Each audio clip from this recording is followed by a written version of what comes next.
하나님 말씀 보겠습니다. 하나님 말씀 누가복음 3장 1절에서 14절까지 말씀입니다. 누가복음 3장 1절로 14절까지 말씀.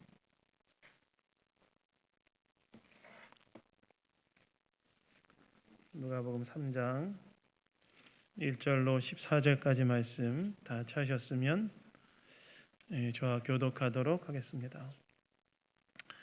디베레 왕제가 통치한 지 15해 곧 본디오 빌라도가 유대의 총독으로 헤롯이 갈릴리의 분봉왕으로 그 동생 빌립이 이두레와 드라고니 지방의 분봉왕으로 루사니아가 아빌레네의 분봉왕으로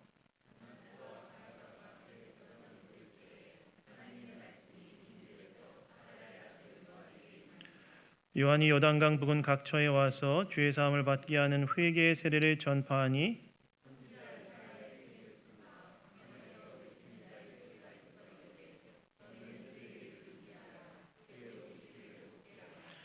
모든 골짜기가 메어지고 모든 산과 작은 산이 낮아지고 굽은 것이 곧아지고 험한 길이 평탄하여질 것이요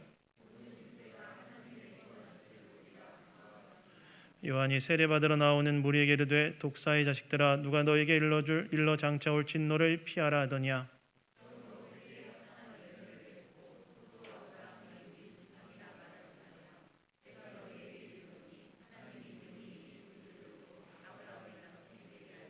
이미 도끼가 나무 뿌리에 놓였으니 좋은 열매 맺지 아니하는 나무마다 찍혀 불에 던져지리라.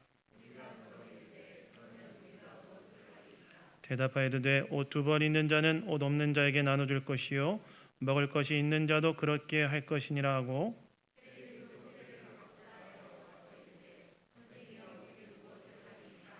이르되 부과된 것 외에는 거두지 말라 하고 군인들도 물어 이르되 우리는 무엇을 하리이까 하매 이르되 사람에게서 강탈하지 말며 거짓으로 고발하지 말고 받는 급료를 족한 줄로 알라 하니라.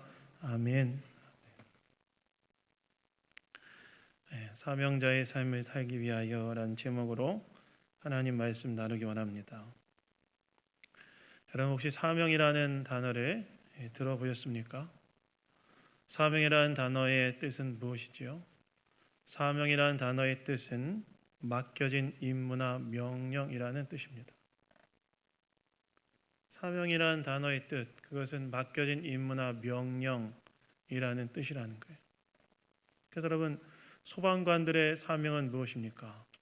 소방관들의 사명은 화재 속에서 인간의 생명을 보호하는 것이죠. 그래서 여러분 우리는 종종 어떤 뉴스를 접합니까? 화재로 인해 고립된 자들을 구하기 위해 화재 현장으로 뛰어들었다가 고립된 자들을 살리고 본인이 죽음을 맞이하게 되는 그런 소방대원들에 대한 뉴스를 우리는 종종 접하게 되지 않습니까? 왜 소방관들이 그렇게 할까요? 왜 소방관들이 그렇게 하냐면 그것이 바로 소방관으로서 본인들의 사명이기 때문에 그렇죠. 마찬가지로 하나님께서 예수님께서 신자들에게 주신 사명이 있습니다. 예수님께서 신자들에게 주신 사명은 무엇일까요? 그것은 죄로 깨어진 이 세상을 회복시키라는 사명을 주셨습니다. 여러분 우리가 살아가는 이 세상의 영적 현실은 어떻습니까? 저 여러분이 살아가고 있는 이 세상의 영적 현실은 타락 이래로 죄로 깨어져 고통과 슬픔이 가득 차 있는 현실 아닙니까? 질병과 죽음과 전쟁과 가난과 고통과 아픔이 가득 차 있는 현실, 그것이 우리가 바라보고 있는 이 땅의 현실 아닙니까? 그래서 우리가 텔레비전을 탁 틀어 뉴스를 볼 때 우리는 무엇을 마주하게 됩니까? 죄로 깨어진 세상의 고통과 아픔에 대한 이야기를 우리는 듣고 보게 되지요.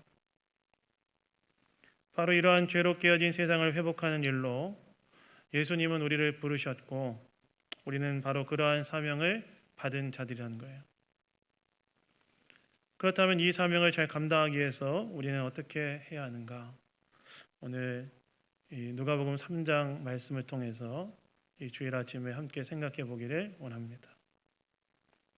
첫 번째, 사명자의 삶을 살기 위해서는요, 세상의 중심부와 높은 곳이 아닌 세상의 주변부와 낮은 곳에 우리의 마음을 두어야 된다는 것입니다. 여러분, 오늘 본문 1절을 보면 이렇게 나오지요. 디베레 황제가 통치한 지 15해 곧 본디오 빌라도가 유대의 총독으로, 헤롯이 갈릴리의 분봉왕으로, 그 동생 빌립이 이두레와 드라고니 지방의 분봉왕으로, 루사니아가 아빌레네의 분봉왕으로, 안나스와 가야바가 대제사장으로 있을 때에 하나님의 말씀이 빈들에서 사가랴의 아들 요한에게 임한지라라고 나옵니다. 여러분, 여기에서 디베레 황제부터 시작해서 안나스와 가야바까지는 당시 로마 지역과 팔레스타인 지역을 다스리고 있었던 이 정치 종교 지도자들을 말합니다. 디베레 황제는 누구였느냐? 로마의 초대 황제였던 가이사 아구스토를 이어서 로마 제국의 두 번째 황제가 되었던 티베리우스 황제가 디베레 황제였어요. 이 디베레 황제는 예수님이 태어나신 후에 예수님이 태어나시고 약 14년 되던 해에 로마 황제로 등극해서 예수님이 십자가에 죽으시고 부활하실 때까지 로마 제국을 통치하던 황제가 바로 이 디베레 황제였습니다. 그리고 1절의 나머지 부분은 당시 팔레스타인 지역을 통치하고 있던 이 정치 지도자들에 대해서 열거하고 있는데, 유대 총독은 빌라도였고 본디오 빌라도였고, 갈릴리의 분봉왕은 헤롯 안디바였고, 이두레와 드라고니 지방의 분봉왕은 헤롯 빌립이었고, 아빌레네의 분봉왕은 루사니아였다고 누가가 이야기하고 있습니다. 이러한 팔레스타인의 정치 지형을 이해하기 위해서는 당시 유대의 역사, 팔레스타인의 역사에 대해서 약간 조금 알아야 되는데요. 여러분, 예수님이 탄생했을 때 그를 죽이려고 했던 유대 왕이 누구였죠? 예수님이 탄생했을 때 예수님을 죽이려고 했던 유대 왕 누구였습니까? 예? 그렇죠. 헤롯 대제라고 불리는 사람이었어요. 그런데 이 헤롯 대제가 기원전 4년에 이제 죽고 난 다음에 죽을 때 본인이 통치하고 있었던 팔레스타인 지역을 그의 3명의 아들에게 물려줍니다. 첫째는 헤롯 아킬레오라는 사람이었는데 그에게는 유대 지방과 사마리아 지방을 물려줬고, 둘째는 헤롯 안디바라는 사람이었는데 그에게는 갈릴리 지방을 물려줬고, 셋째가 헤롯 빌립이라는 사람이었는데 헤롯 빌립에게는 이두레와 드라고니 지방을 물려줬어요. 근데 헤롯 아킬레오가 너무 확정을 펼치는 거예요. 그래서 나중에 어떻게 되느냐? 서기 7년에 로마가 헤롯 아킬레오를 폐위시키고 그를 유배 보내고 난 다음에 로마에서 직접 총독을 파견해서 유대와 사마리아 지방을 직할 통치하기 시작했습니다. 그래서 세례 요한이 등장했을 때 유대와 사마리아 지방의 총독으로 파견되어서 통치하고 있었던 사람이 누구였냐면 바로 본디오 빌라도였어요. 이것이 팔레스타인의 정치 지형이었다는 거예요. 유대와 사마리아는 로마에서 직접 보낸 총독 본디오 빌라도에 의해서 다스려지고 있었고, 갈릴리 지방은 헤롯 안디바, 이두레와 드라고니 지방은 헤롯 빌립이 다스리고 있던 때. 그리고 오늘 보면 2절 전반부에 보시면 안나스와 가야바가 등장하는데, 이 사람들은 당시 예루살렘 정전의 대제사장으로서 유대의 종교를 관할하는 사람들이었습니다. 즉 지금 누가가 뭐라고 이야기하냐면, 로마 제국의 황제로 티베리우스가 로마 제국 전체를 통치하고 있는 그때에, 그리고 팔레스타인의 각 지방들이 그 역사적 맥락 속에서 세워진 총독들과 왕들에 의해서 통치되어지고 있던 그때에, 또한 예루살렘 성전의 대제사장들이 유대의 종교를 관할하고 있던 그때에 하나님의 말씀이 누구에게 임했다고 나와 있어요? 하나님의 말씀이 빈들에 있던 사가랴의 아들 세례 요한에게 임했다라고 이야기하고 있습니다.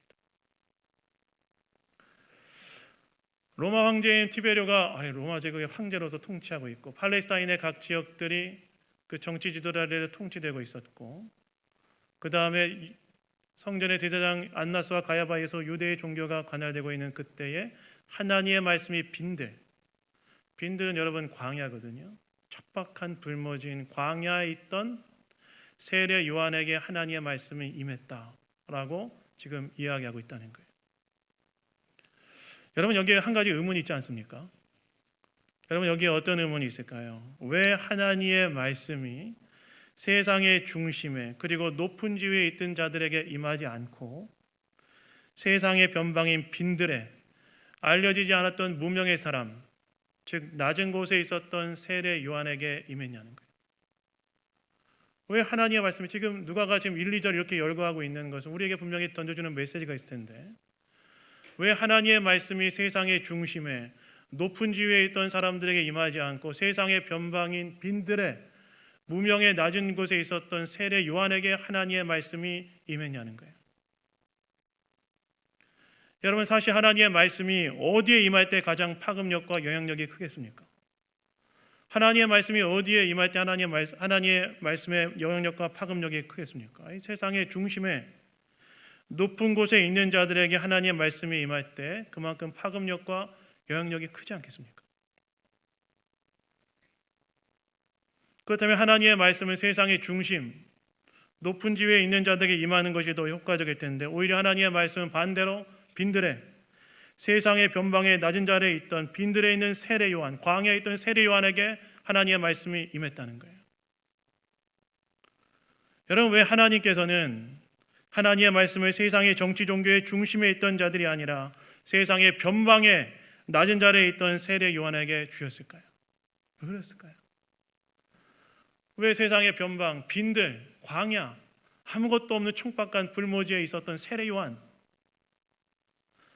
로마 황제 디베료에게, 혹은 유대 총독인 본디오 빌라도에게, 갈릴리의 분봉을 했던 헤롯 안디바에게, 종교의 지도자들이었던 그 가야바와 안나스에게 하나님의 말씀이 임하지 않고 왜 빈들의 광야에, 세상의 변방에 낮은 자리에 있던 세례 요한에게 하나님의 말씀을 주셨을까요? 그것은 여러분, 왜 그러느냐? 왜 하나님께서는 세상의 변방에 낮은 자리에 있던 세례 요한에게 말씀을 주셨는가? 그것은 세상의 변방에 낮은 자리에 있는 요한이 죄로 깨어진 세상의 고통을 더 선명하고 절절하게 볼 수 있기 때문에 그렇습니다.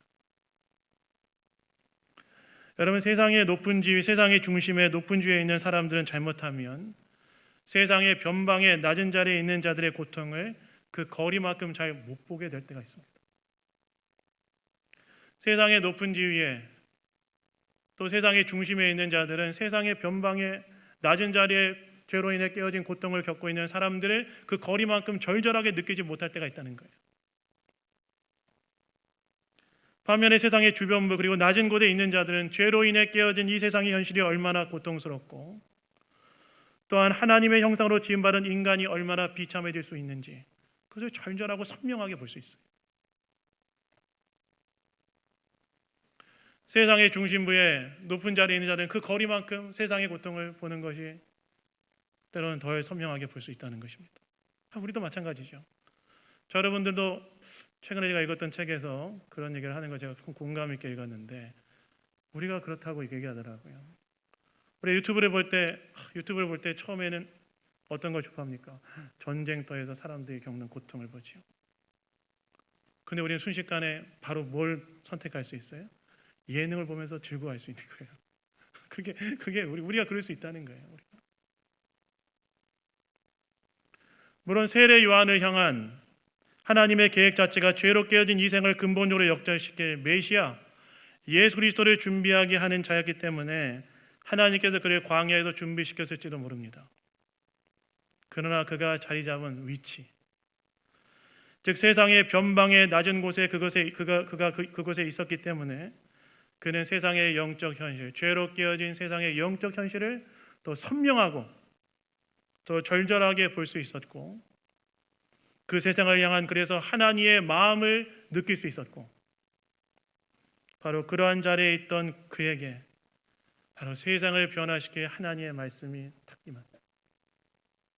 그래서 지금 누가가 뭐라고 이야기하냐? 디베rio 황제가 통치하고 팔레스타인의 유대 총독이 본디오 빌라도가 있었고, 그 다음에 갈릴리의 분봉왕은 헤롯 안디바였고, 헤롯 빌립이 분봉왕으로 있었고, 그 다음에 예루살렘 성전에 가야바와 안디바가 있었지만 하나님의 말씀은 빈들의 사가랴의 아들 세례요한에게 임했다.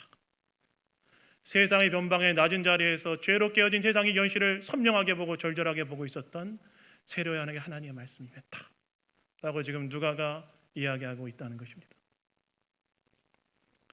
여러분, 여기에서 우리는 죄로 인해 깨어진 이 땅을 회복시키는 사명자로 살아가기 위해서 우리에게 무엇이 필요한지 한 가지 깨닫게 되는 것이 있습니다. 죄로 깨어진 이 세상을 회복시켜 나가는 하나님의 사명자로 우리가 살아가기 위해서 우리에게 필요한 것이 무엇이냐? 바로 우리의 마음을 세상의 주변부, 세상의 낮은 곳에 우리의 마음을 거기다 딱 갖다 둬야 된다. 우리의 마음, 우리가 이 세상을 죄로 깨어진 이 세상을 회복시키는 하나님의 사명에 부름받은 자로 그 사명을 감당하기 위해서 우리에게 필요한 게 무엇이냐? 우리의 마음을 세상의 변방, 세상의 주변부, 낮은 자리, 그곳에 우리의 마음을 딱 갖다 놔야 한다는 것입니다. 죄로 깨어진 현실, 질병과 죽음과 가난과 아픔과 상처와 슬픔과 고통이 있는 세상의 현실에 우리의 마음을 갖다 둬야 된다는 것입니다.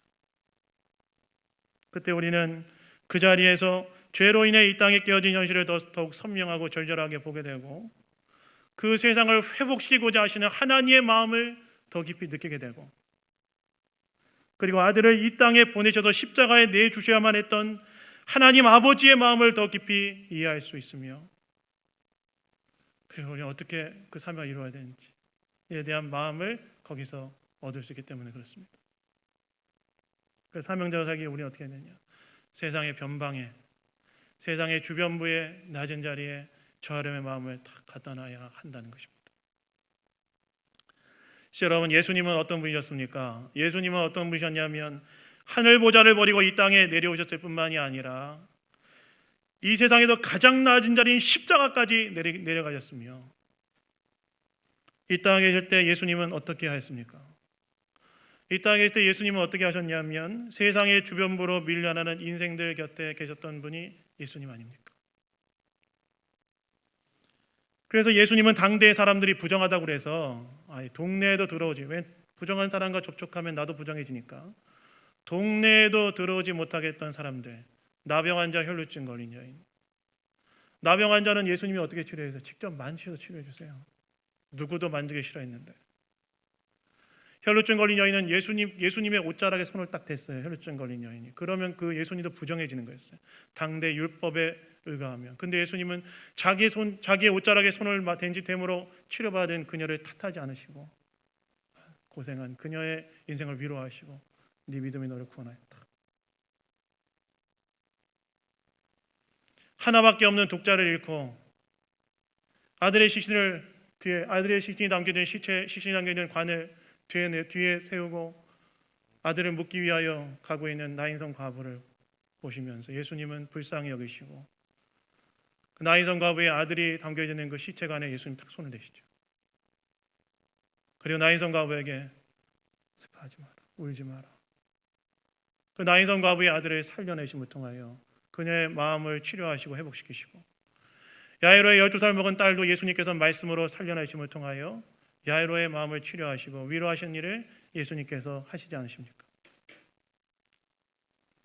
주님은 이 땅에 계실 때 낮은 곳에 임하셔서 세상에 고통받는 자들, 아픔 있는 자들, 그들의 인생의 곁에 계셨던 분이 바로 예수님이셨다는 거예요.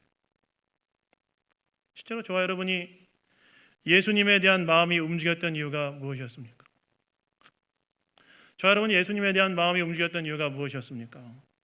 우리도 인생이 괴롭고 슬플 때, 저 여러분의 인생이 세상의 주변부로 밀려날 때 그런 우리의 인생을 비난하거나 정죄하지 않으시고 우리 인생 가운데 찾아오셔서 그런 우리의 인생을 위로하시고 회복시키시는 그 주님을 경험했기 때문에, 그 주님의 인격과 사랑을 경험했기 때문에 우리가 예수님을 사랑하며 섬기며 살아가고 있는 거 아닙니까?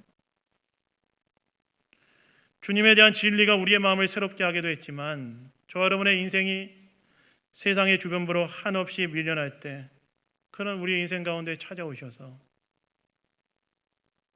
그런 우리를 위로하시고 그런 우리를 치료하시고 회복시키시는 그 주님의 인격을 만나고 접했기 때문에 우리가 주님을 따르고 섬기며 살아가고 있는 거 아니냐는 거예요. 마찬가지로 우리도 이 땅에서 사명자로 살아가기 위해서 어떻게 해야 되는가? 우리도 세상의 주변부와 세상의 낮은 자리에 우리의 마음을 다 갖다 놔야 된다는 거예요. 우리가 세상의 중심부와 높은 곳에 있을 때에도 우리의 마음은 주변부와 낮은 자리에 우리의 마음을 다 갖다 놔야 된다는 거예요. 그때 우리는 세상의 고통을 절절하게 볼 수 있고 세상을 회복하기를 원하시는 하나님의 마음과 뜻이 무엇인지를 깨달아 알게 되고 세상을 회복시키시는 하나님의 일에 우리가 참여할 수 있다는 것입니다. 제가 전에 섬기던 교회에 장로님이 한 분 계셨습니다.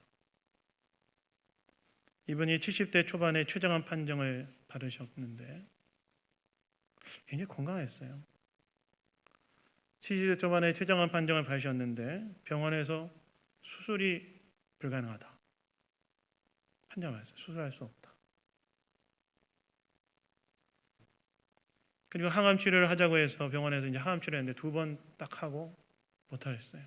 너무 몸이 이제 견딜 수가 없으니까. 그리고 난 다음에 자녀들이 이 장로님을 암 전문 요양병원으로 딱 모셨어요. 그때는 코로나가 이제 유행하기 전이었기 때문에 제가 종종 장로님을 뵈러 그 병원에 갔습니다. 근데 워낙 이 장로님이 워낙 날씬하게도 하셨지만 암을 앓으니까 몸이 더 작아지고 항상해지는 거예요.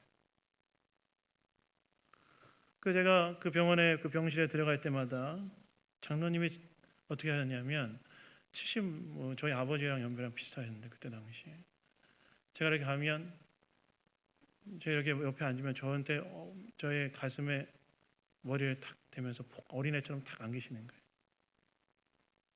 그러면 저한테 했던 말씀이 있었어요. 뭐라고 얘기했을까요? 저한테 했던 말이 목사님 기도해 주세요. 기도해 주세요. 그럼 제가 장로님 이렇게 안고 기도해 드렸어요. 뭐라 기도했냐? 하나님 장로님 붙들어 주십시오. 외롭지 않게 해주시고 두렵지 않게 해주십시오. 그렇게 기도하면 우세요. 그 췌장암 걸리시고 한 6개월 정도 뒤에 돌아가셨는데 소천하셨는데 그 기도해드리고 이제 좀 얘기하다 나올 때 장로님이 저한테 하신 말씀이 있었어요. 목사님 감사합니다 그랬어요. 근데 제가 그 말이 어떻게 들렸느냐? 목사님 도와주세요. 한 번만 도와주세요.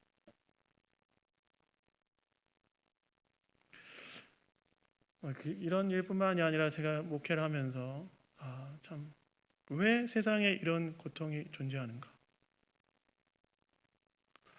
왜 세상에 이런 아픔이 존재하는가? 이런 질문 진짜 많이 던졌습니다.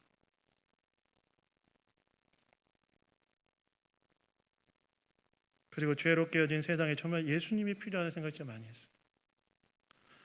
제가 전에도 몇 번 얘기했지만 저는 전도하러 나갈 때마다 세상이 죄로 깨어져 있고 예수님 필요하다는 생각을 진짜 많이 하게 되는데요.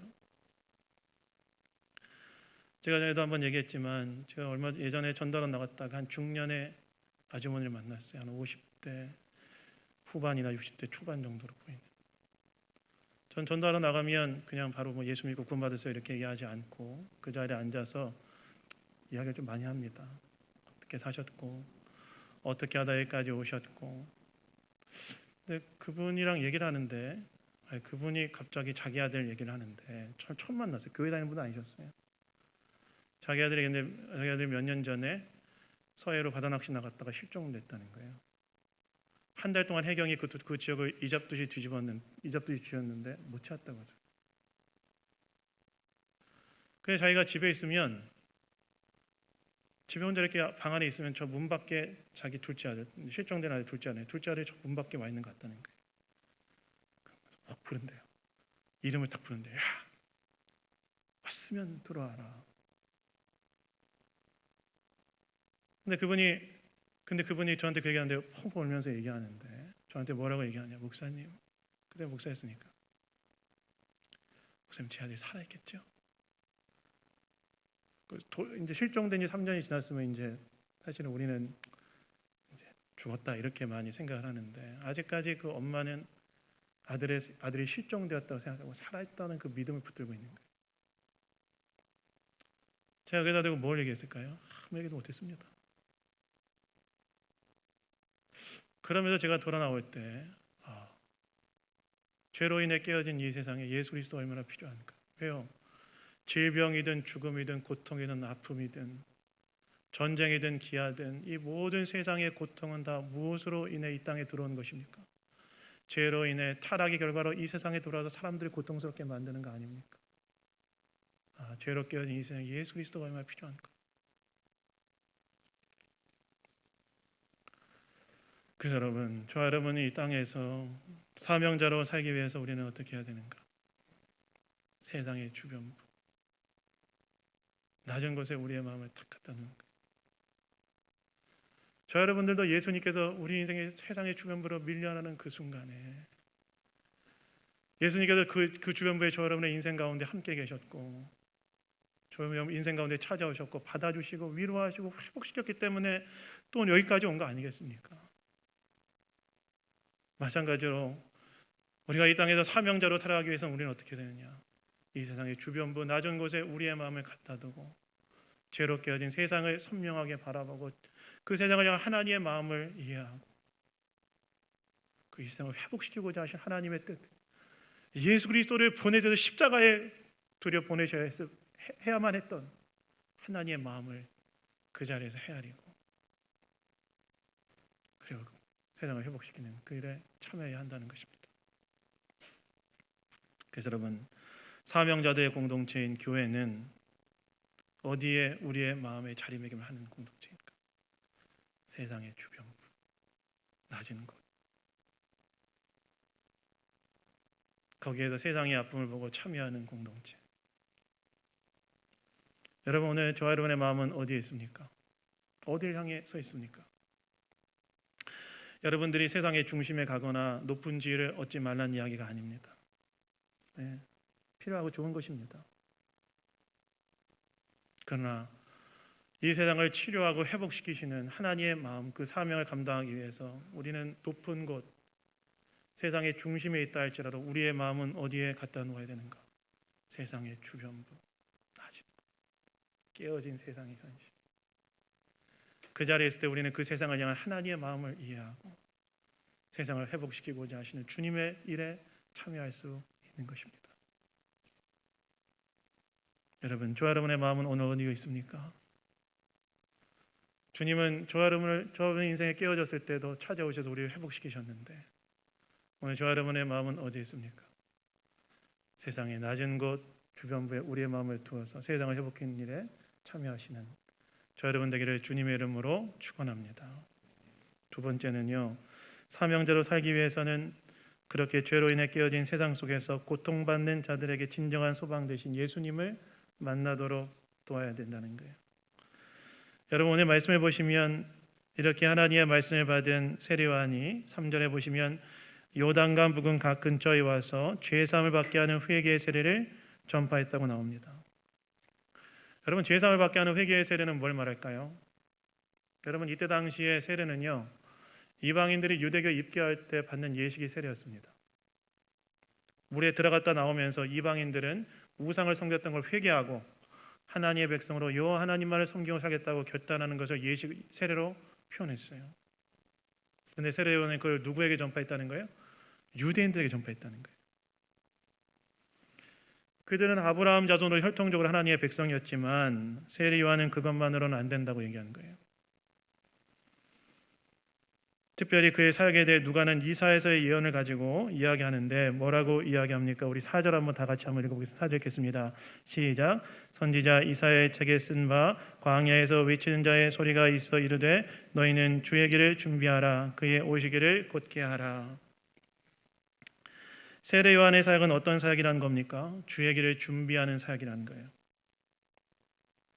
즉 그가 죄사함을 받게 하는 회개의 세례를 전파한 이유는 이제 곧 메시아가 와서 그의 새로운 나라를 시작할 텐데 그의 나라에 들어가는 방법은 이방인들이 유대교에 들어갈 때 회개하고 세례를 받는 것처럼 유대인들인 너희도 회개하고 세례를 받아야 한다고 이야기했다는 거예요.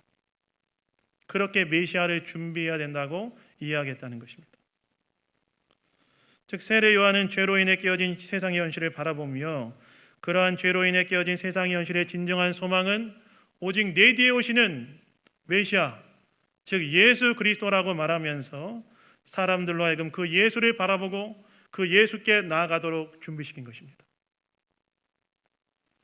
여러분, 여기에서 우리는 우리의 사명의 본질이 무엇인지를 한 가지 깨닫게 되는 것이 있습니다. 우리의 사명이 무엇이냐?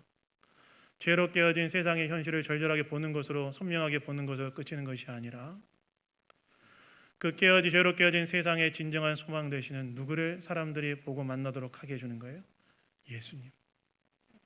예수님을 보고 만나도록 하게 해주는 것이 저 여러분의 사명이라는 것입니다.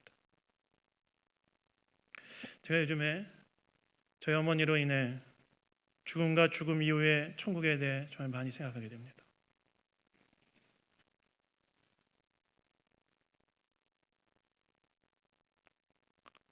사실 제가 캠퍼스 사역을 할 때는 이 땅이만 하나님 나라에 대해 진짜 많이 생각했는데,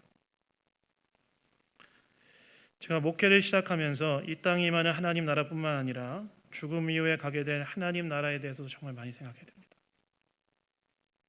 왜요? 목회 현장에서 사랑하는 성도들이 죽음의 문제에 함께 직면하기 때문에 그렇습니다.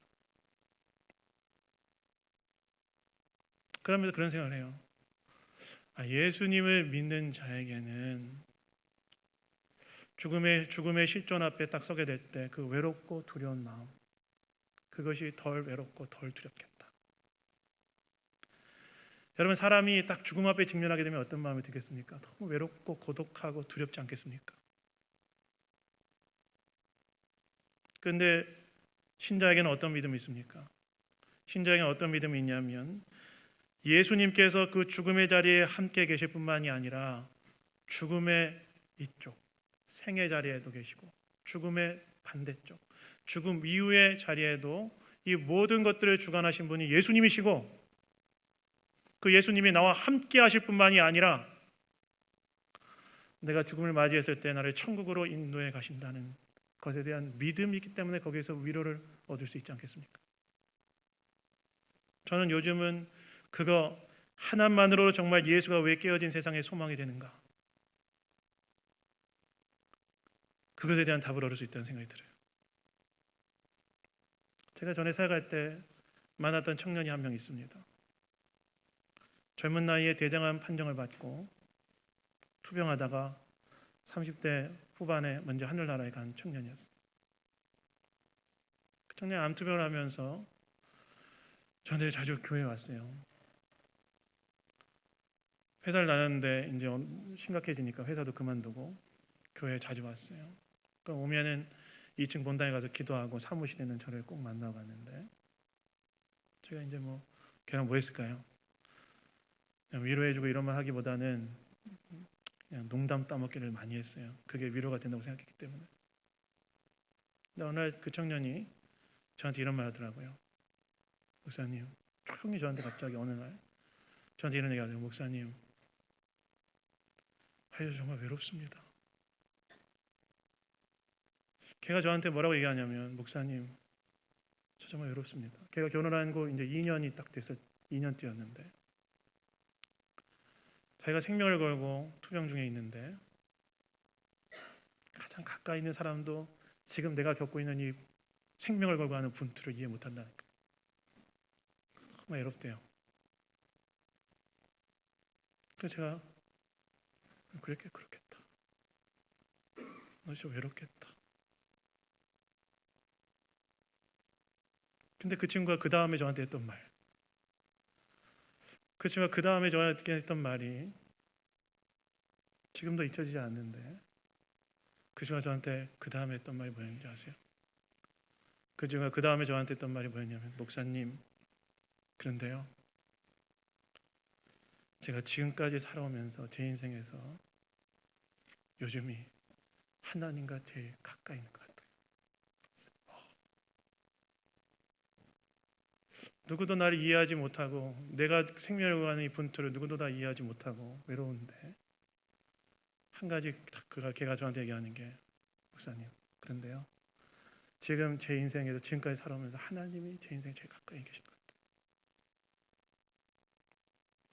주님은 죽음이라는 우리 인생이 굴복할 수밖에 없는 고통의 문제 속에서도 소망이 되신다. 그러나 그것만 있습니까? 복음서를 보시면 고통받는 자들의 삶의 진정한 반전은 다 어디에서 일어났습니까? 예수님 만날 때. 그래서 여러분 우리는 어떻게 해야 되느냐? 인생의 참된 소망인 예수님을 사람들이 만날 수 있도록 도와주는 거예요. 그래서 여러분 이번 주에 다 돌아가셔서 여러분의 삶의 자리에서 직장에서 사업장에서 가정에서 사람들 만날 때 꼭 한 번씩 얘기하십시오. 예수님 믿고 구원 받으십시오. 박정희 집사님 하실 거죠? 그 믿음으로 음료수도 사주시고 밥도 사주세요. 여러분 사실 여러분도 그 경험하지 않습니까? 내 인생에 예수님이 없었다면 내 인생의 그 고난과 풍파를 난 어떻게 넘어갈 수 있었을까? 바로 그 예수님을 만날 수 있도록 돕는 거예요. 그것이 바로 우리가 해야 될 사명의 본질적인 내용이라는 것입니다. 그래서 여러분 사람들이 인생의 참소망 되신 예수님을 만날 수 있도록 도와주십시오. 한 사람이라도 주님을 만날 수 있도록 그분을 전하십시오. 그들에게 예수님을 알려주십시오. 그것이 바로 우리가 감당해야 될 사명의 본질로 믿습니다. 여러분들은 나를 구원하여 주신 예수님, 세상의 진정한 소망 되신 예수님을 전하고자 하는 마음과 의지를 분명히 갖고 계십니까? 갖고 계십니까? 네. 갖고 계시지 마시고 하십시오. 하십시오. 그래서 이번 주에 꼭 내 주변에 어려움이 있는 자들 있다면 예수님이 소망이다. 전해주십시오. 말씀했습니다. 여러분 사명자로 살기에 우리는 어떻게 해야 될까요? 마음을 세상의 주변부 낮은 곳에 두십시오. 그리고 진정한 소망 되신 예수님을 사람들이 만날 수 있도록 도와주십시오. 이를 통해 사명자의 삶을 이루어가는 저 여러분 되기를 주님의 이름으로 축원합니다. 잠깐 우리 기도하겠습니다. 하나님 아버지, 오늘도 우리에게 말씀해 주시니 감사합니다. 사명자의 삶으로 우리를 부르셨음을 기억하며 낮은 곳에 마음을 두고 참된 소망 되신 예수님을 전하며 그분을 증언하는 우리 모두가 다 될 수 있도록 인도하여 주시옵소서. 모든 것 주님께 감사드리며 우리를 구원하신 예수 그리스도의 이름으로 기도드렸습니다. 아멘.